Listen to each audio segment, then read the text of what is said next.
बिल्कुल, जैसा कि 7 के हालेपोटा बरादरी की जानिब से धमाल चौक के मकाम से 7 प्रेस क्लब तक एहतजाजी रैली निकालकर जो है बेनज़ीर इनकम सपोर्ट के इंचार्ज इरफान भुट्टो के खिलाफ जो है एहतजाजी मुजाहरा किया गया है। इसी वाले से यहाँ पर मौजूद इन मुजाहरीन से भी बातचीत करेंगे। सर, यहाँ 7 में डकैतियाँ तो ये आम थी, अब ये जो कातलाना हमले हो रहे हैं सोशल वर्करों पे, तो ये सीएम का हल्का है। हम यहाँ सीएम को अपील करेंगे कि आपके हल्के में ये अमन नहीं है, लोगों के घर में, सोशल वर्करों के घर में घुस के उनके पर कातलाना हमला किया जा रहा है। किसने सही हमला किया है? सर, ये जो सोशल मीडिया पे चल रहा था, ये कटौती के हवाले से सफदर हालेपोटो और इरफान के बीच में सफदर हालेपोटे पे किया है, जो किसने किया है? इरफान भुट्टो के उन्होंने किया, और नामालूम भी बंदे थे जिन्होंने अभी तक कोई गिरफ्तार नहीं किया। एक बंदा गिरफ्तार हुआ कल्ह जेको आहे सो इरफान भुट्टो नाले डिवाइस होल्डर आहे, जेको ग़रीबनि खां जेके गवर्नमेंट ॾींदी आहे जेके पैसा बेनज़ीर इनकम सपोर्ट या उन्हनि जो हज़ार रुपयो कटींदो, उन तां उनखे मना कयो।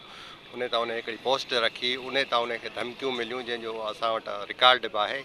ऐं जेको आहे सो उन जे बावजूदि कल्ह असांजे घरनि ते हमलो कयो अथसि, असांजे भाउ खे ज़ख़्मी कयो अथसि, उन वीचारे जी टंग ज़ाया थी वई आहे। असां IG सिंध, वज़ीर आला सिंध ऐं SP शामशोरो SHO 7 खां पुरमन मुतालबो था कयूं त महिरबानी करे कातिलनि खे जल्द खां जल्द गिरफ़्तार कयो वञे, असांखे तहफ़ुज़ कयो वञे। असां पुरमन शहरी आहियूं, 7 जा आहियूं, असां इंसाफ़ था चाहियूं।